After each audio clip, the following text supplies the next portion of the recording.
The fit is essentially engineering. The men's body physique is pretty much a work of engineering. I designed the pattern, the blueprint. Dressing well is something that us men are generally not encouraged from childhood. I think they should be encouraged. Is there a myth that, once if a well-made garment could be worn more often than usual, is that the case? Dressing well helps you feel good about yourself. We cannot negate the fact that as humans, we judge other humans and other people by the first looks. First impressions matter. The suit is supposed to make you look very, very formal, but contrast that to the Italian cut. It's more Sprezzatura, as they call it, or more with flair and freedom and artistic expression. If you want it to be a very formal suit, go British tailoring. If you want it to be a more artistic, flary suit, choose Italian style. What color suits should we go from? Different complexions?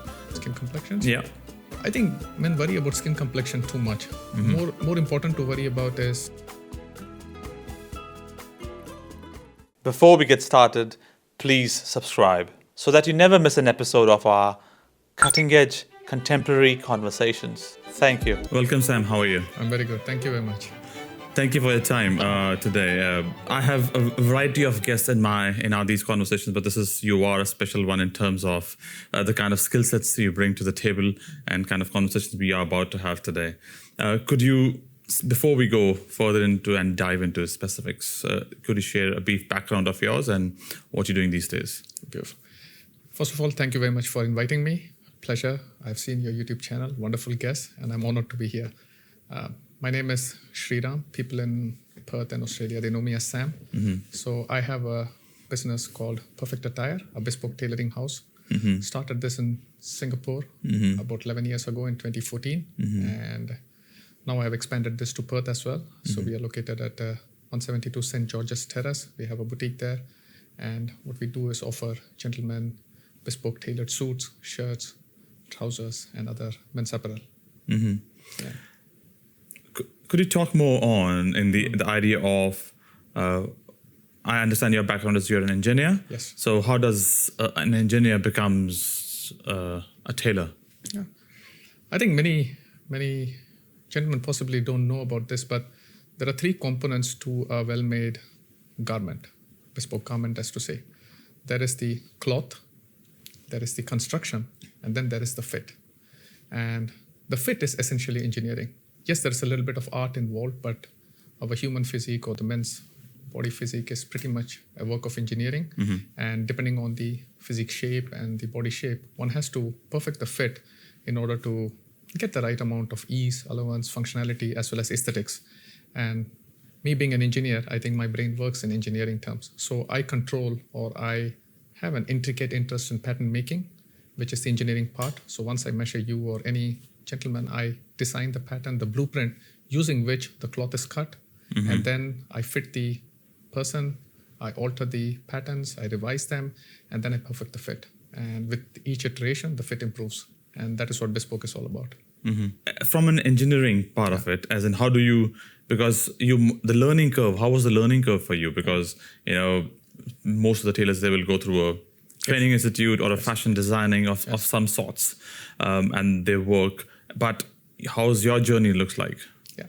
So when I started this business, I was also working full time as an engineering in a completely different industry. But yes, I had a very steep learning curve because the tailoring industry is a very protected knowledge industry. So first of all, I learned from a lot of master tailors, a couple of them from Italy, and an American tailor as well, who was teaching me shirt making.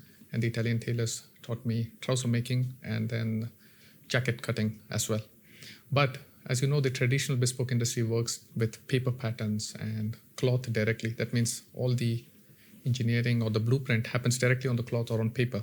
But I took it one step further and I converted all of this into digital over time. So I also learned it on paper and directly cutting on cloth. But then I simplified and I brought it to a digital world. The reason being, I wanted to scale this business up, and if I had to control the fit from every boutique location, the only way I could possibly do this is if I transferred this blueprint and engineering to the CAD or to the computer-aided design. And that's what I did. So it was a very steep learning curve. I took one garment at a time. When we started off, we started with just shirts, and then we went into trousers, and then I learned jackets, and of course a lot of trials, errors, fitting on people, and there is no shortcut to experience. So the more you fit people, the more you have an innate sense of what changes do you need to do in order to fit the physique of that particular person.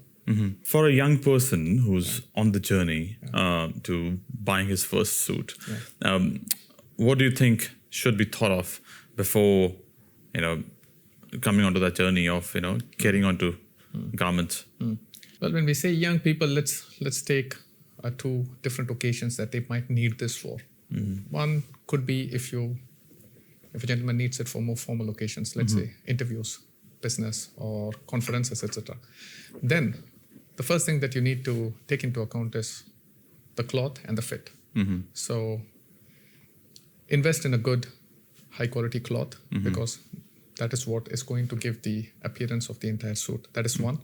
And if possible, and if you can afford, go to a tailor because this way the cloth and the fit together is what is going to complete the whole look. And if the cloth is good but the fit is not good, then you once again lose on the aesthetics. If the fit is good but the cloth is not good, you once again lose out on the perceptive value that you get with a great suit. So that would be my first advice. Second advice would be the color and the design that you want for your particular occasion.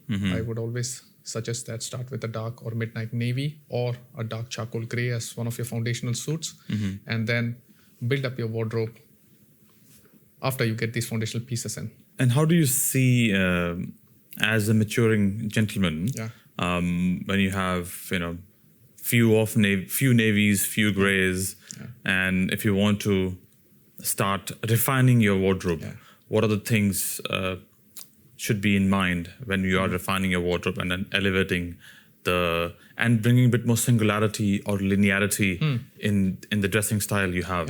Yeah. No, excellent question. I think so. As we start moving into this journey forward, any gentleman, and even from my experience, personal as well as I've seen my clients doing, I can see that you start off with a very risk-averse approach, and that's how it should be. You start off with the foundational elements, and after that, you let your mind go free a bit.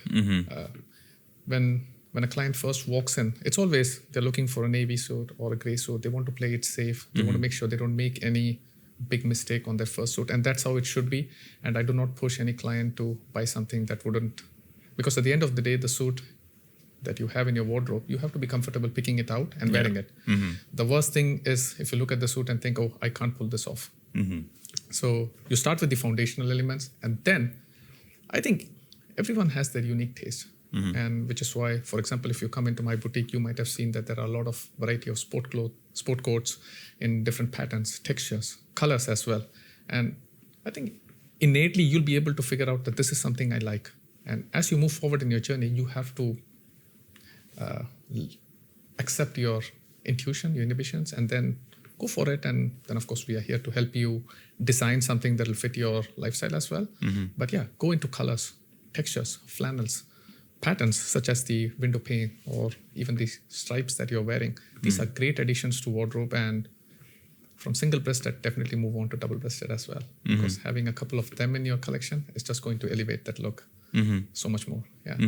And as you have, one have got quite a few, and 4 or 5 in some style, double button to single-breasted to double-breasted. And as you are graduating that,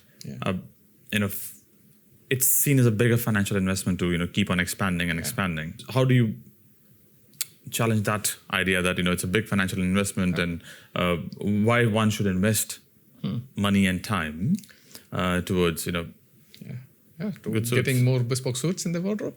Great question. So I think somebody once asked me, "Oh, Sam, why do you have so many suits?" And I said, "Because I want." And there is nothing else to explain. And many of the clients who come in, if I ask you how many suits you have, I'm sure it's more than 10. And the question is, why do you need? Why do you want? And if you just answer me and tell me, I want because I like, I think that is a good enough explanation for it. And I think there is nothing more to explain, or you do not need to explain why you want to invest in something. If you want it, people invest in houses, in cars, in motorcycles, in so many of their hobbies and passions. And dressing well is something that us men are generally not encouraged from childhood, is what I have seen in my own personal experience and the many gentlemen that we talk to. I think they should be encouraged. Dressing well helps you feel good about yourself. And when you feel good about yourself, you can go forth and, achieve or do the daily actions that you need to do in other parts of your life as well. And we cannot negate the fact that as humans, we do judge other humans and other people by the first looks. First impressions matter. So why do you want to leave that to chance? And for your second question, or the main crux of the question was, how do you justify this investment? First and foremost advice is to not change in size. Try to be the same size that you are. If you can achieve that, then your suits are going to last for a long time. You can rewear them. And the most common problem I see is men change in size, which makes it difficult because then you have to alter your garments, or sometimes you've grown or you've shrunk so much that you can't fit into the garment anymore. And that's when the cost is going to increase. So don't change in your size and keep a certain portion of whatever you're making dedicated to investing into a great wardrobe. It's going to pay you off in more in emotions rather than a tangible monetary value, I think. One shops through across different shopping centers and they are already pre-made suits. So what do you see? And there are some high-end pre-made suits, those suits, and how do you differentiate, or what's the differential value in terms, not just the dollar value, but differential value you receive when you go for a bespoke, or differences between the two? Yeah. I think, look, there are some great suit brands out there. There is no doubt about it. And a great suit brand will always use, first of all, wonderful cloth to build out the suit itself. And then the designs are, no doubt, they are top-notch. The only thing that you might have to compromise when you buy a ready-to-wear suit is the fit. Now, if you're someone who can easily fit into, or you do not have a problem fitting into one of the ready-to-wear sizes, go for it. That's all right. But there are two compromises to make. One is the fit could be off, and also ready-to-wear brands, they change their measurement sizes and their charts over time. So you might have fit into one of their 30, 42-hour or 44-hour few years ago. That does not necessarily mean that you'll fit into it one more time or at this point in time. The second compromise that you have to do is you will have to accept whatever design is already made. You can't change those designs. For example, if you like the lapels but you don't like the pocket style, you're stuck with it. If you don't like the buttons, or if you would want to add certain customizations to it, like the lining or the buttonhole colors or a Milne's buttonhole, you're stuck with whatever. So if you're ready to accept these kind of compromises, go for it. If you like something, pull it off and wear it if you're doing it. But if you can afford it, and if you have a little bit of more time in your hand, then go custom made or go bespoke, and you can really pick out each and every element of your suit, and you'll enjoy the whole process of even building the suit and designing it, let alone wearing it later. Yeah. On the shirts styles, from a different skin tone colors, what shirt colors, and before we go shirts, I think, what color suits should we go from different complexions? Skin complexions? Yeah. I think men worry about skin complexion too much. More important to worry about is the occasion that you're going to wear it for. Because sometimes black or a very dark color is just the occasion. It's just the suit that the occasion calls for. And then you can't worry about your complexion. If it's a black tie event, you have to wear a black tuxedo, regardless of your skin tone. But if you want to really take care of your skin tone, then a little bit of contrast is what we all try to look for. And if you are a fair complexioned gentleman, then a little darker tone is going to create that subtle contrast between your skin tone, and that's going to look better because your body skin color is going to contrast the color of the suit that you have. And then the shirt that you wear inside the suit should also contrast the suit itself that you're wearing. That is the general design. But once again, fashion is up for interpretation. We have clients who want a complete black on black look. Now, that might not be your fancy, but if somebody wants it and that is the look they are going for, they should absolutely go for it. We have fair complexion men who want a sand-colored beige suit for their wedding because they've seen that and they like that and they want to wear it. And look, if somebody came to ask me for a contrast to the skin tone, I would never advise a beige color as the first suit to go for compared to the skin tone. But look, at the end of the day, if you like it, you should have it, and that's what you want to wear it. So I always encourage my clients as well, and I talk to them to understand what is it that they like. And I do not want to go against the grain and push my opinions on something because at the end of the day, they should feel comfortable. They've come to invest money and they should feel that they've got exactly what they were dreaming of. And so that is always my first and foremost point of understanding before I even give my opinions. Okay. Yeah. How do you see, and then on the shirts designs and the shirt fit. Yeah. So why should one go for again? One could understand, say, okay, we're spending good money on the whole suit, but shirts are fairly static in the design. Yes. So why custom fit is relevant in shirts, in the structure part of it? I think there are a couple problems that even shirts are even clients who buy shirts, or even if you were to buy shirts ready to wear, there are a few problems that you're going to run into. One is ready to wear shirts are built from the neck size or sometimes from the chest size. Now, if you fit in the chest, you might not fit in the neck. So if the fit is off, then of course ready to wear is completely off for you. You can't even go for it. The second thing, once again, to compromise on a ready to wear shirt is the customization. The collar and the cuff are the two most important part of a shirt. And you might not always get the collar that you like for. For example, my preference is the one that I'm wearing. I'm wearing a widespread collar. And I like the point lengths to be a certain size, which I've come to appreciate over time. And if you're not too keen on this, then of course you can go into ready to wear. But once you start getting into custom made and tailoring, you will see that there are certain things about your shirt or your trouser or your jacket that you innately like. And that is the point. You will realize that you can't go back to ready to wear anymore because you can't get the things that you want exactly the way you want it. And once again, it comes to that word of wanting it. So if you want something and you like what you want, then custom made or tailored is the way to go. So definitely collar points are a big element because they're going to frame your face. They're going to outline the whole shirt itself. The second thing is the armhole depth on a shirt. Ready to wear sizes, they have a standard armhole depth. Sometimes it could be too baggy. Sometimes it could be too tight for you. And if those are the kind of problems you face, then you're stuck with custom, unfortunately. Yeah.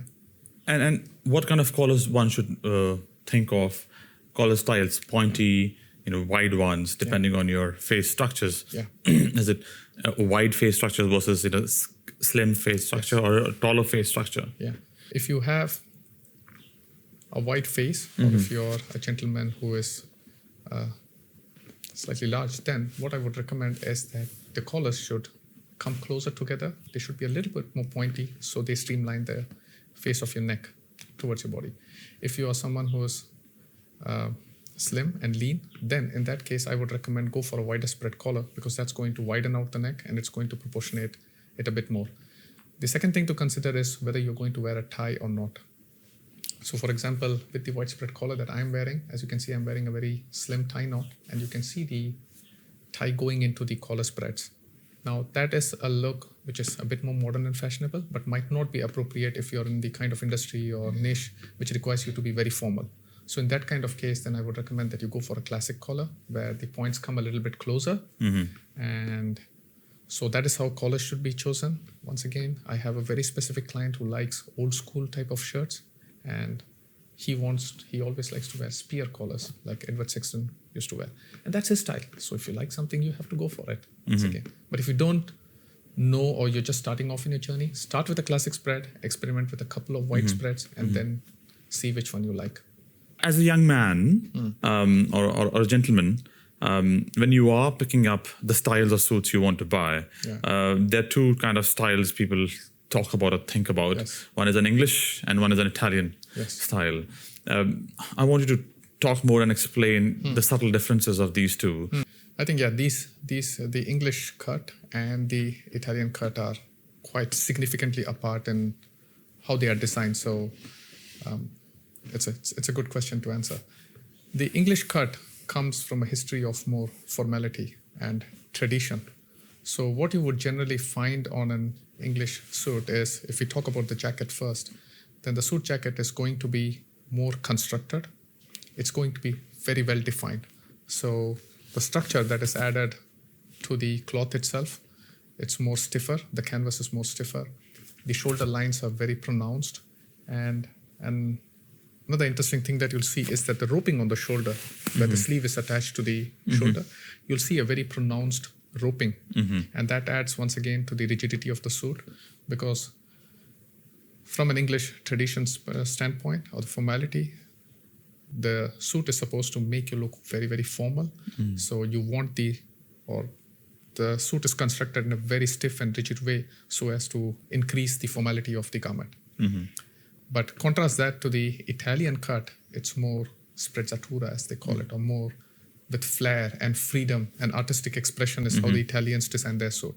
So immediately you will see that an Italian cut suit is going to be, first of all, much closer to the body. That's the first thing. They have raised armholes. They have a very soft structure, and the most popular or element that you will see is what they call a spalla camicia sleeve, which means that the sleeve is attached to the shoulders in sort of with pleats and gathering as to emulate a shirt itself. And that, along with other artistic flares like having kissing buttons instead of traditional flat buttons, you will see that the buttons on an Italian suit are going to overlap each other, like the one on my suit. So they call this kissing buttons. Then you will have more colors and patterns into play. In short, the Italian version of a suit is very, very artistically different from an English suit style.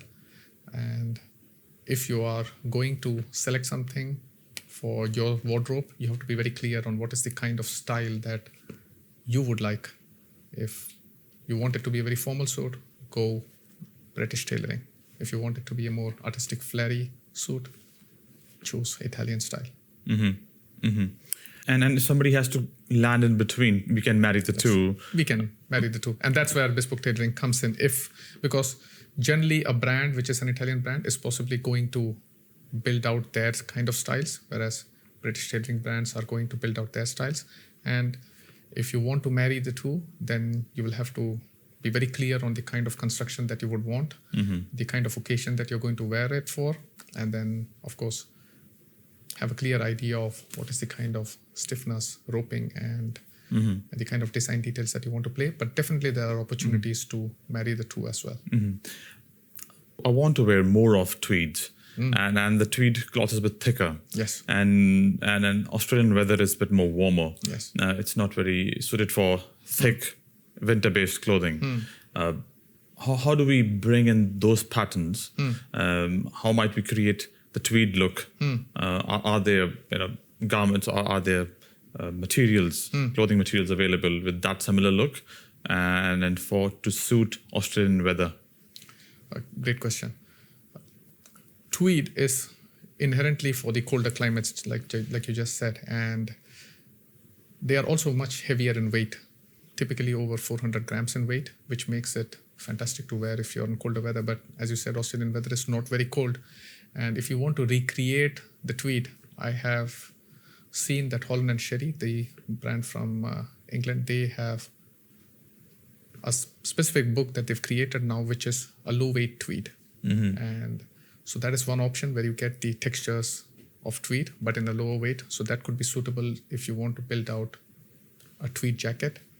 The other possibility is to have wool, silk, and linen jackets. Now you won't get exactly the textures of tweed, but they come approximately close. You'll get the patterns and the checks and the houndstooth that you're looking for. But you'll have to compromise a little bit on the texture of tweed. So I think if you want to build a jacket for warmer weathers, then wool, silk, and linen is the way to go. Maybe a bit of flannel as well, which recreates tweeds. But otherwise, if you want to really have a tweed, then have a tweed suit and wear it for sharp winter months in Australia. I know it's not much, but maybe you'll get a couple of months where you can really pull that off. Yeah. And could you also talk about the different clothing material? Because when you go to the big supermarkets, big clothing brands, they're giving standard clothing material. But how do a normal person can differentiate and talk more about the clothing material being used and what material works for what kind of clothing? When it comes to suits, then wool is the accepted standard. And the reason wool is accepted, or wool has been the tradition for formal clothing, is because the fibers of wool have a resilience in them to naturally withstand wrinkling.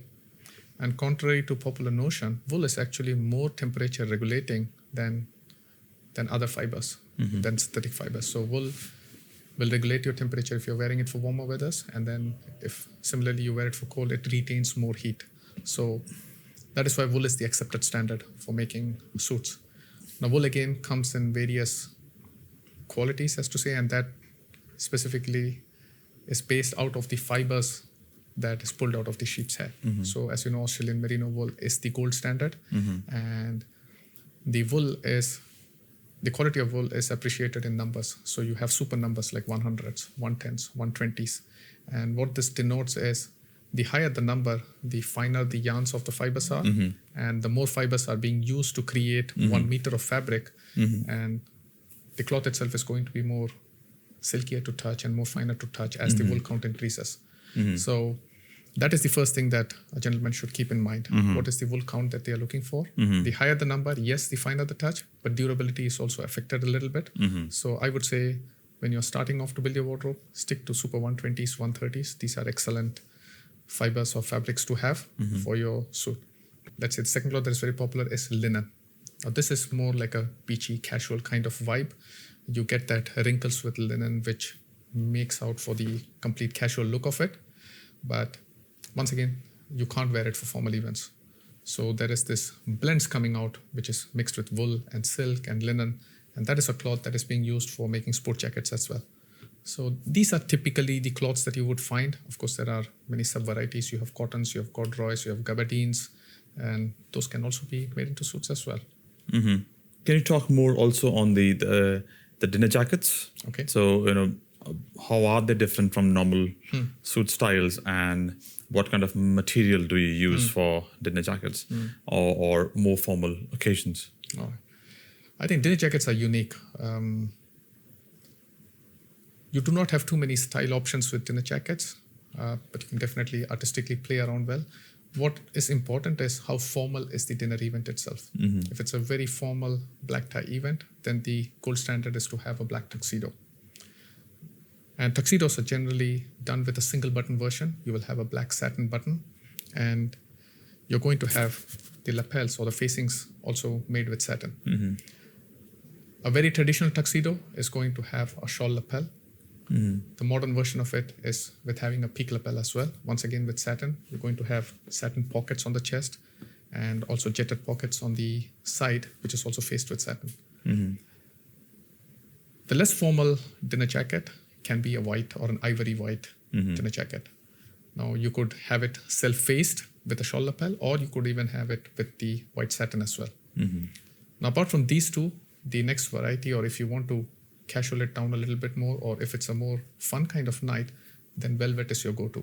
And depending on the occasion of the dinner, you can really play around with colors. You can have black velvets, of course, but if the occasion calls for having a bit more color, like during Christmas or festivities, then you can go for red, green, purple, burgundy. The whole array of options are open depending on the occasion itself. Yeah. So these are, I would say, the three most categories that you will find yourself into. If it's a black or a white, then wool is your go-to material.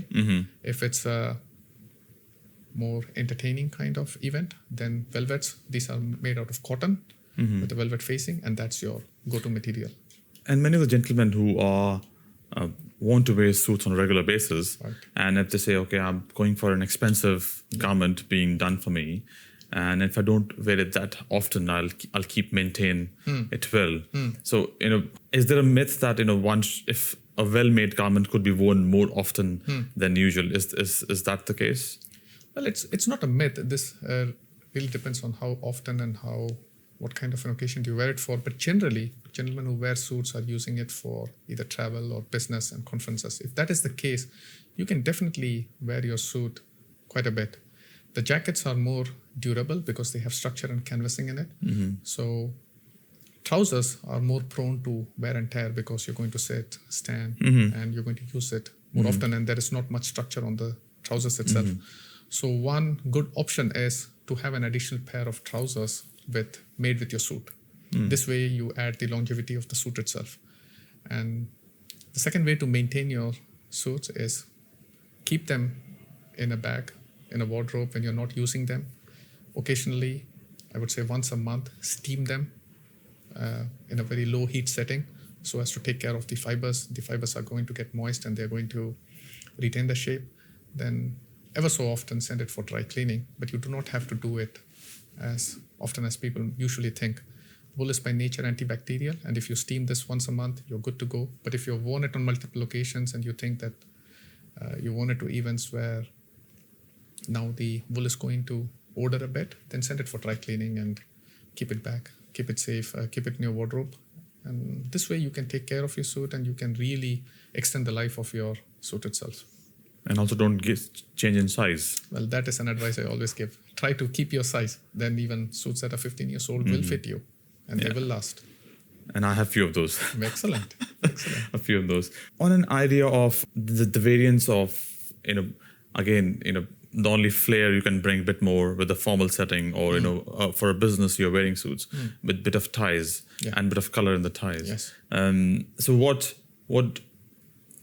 the typical easy way to get in a bit more flair in your, dressing? I think ties and pocket squares are the best way to bring out pop it out a bit, as you say, and bring a bit more artistic expression of yourself.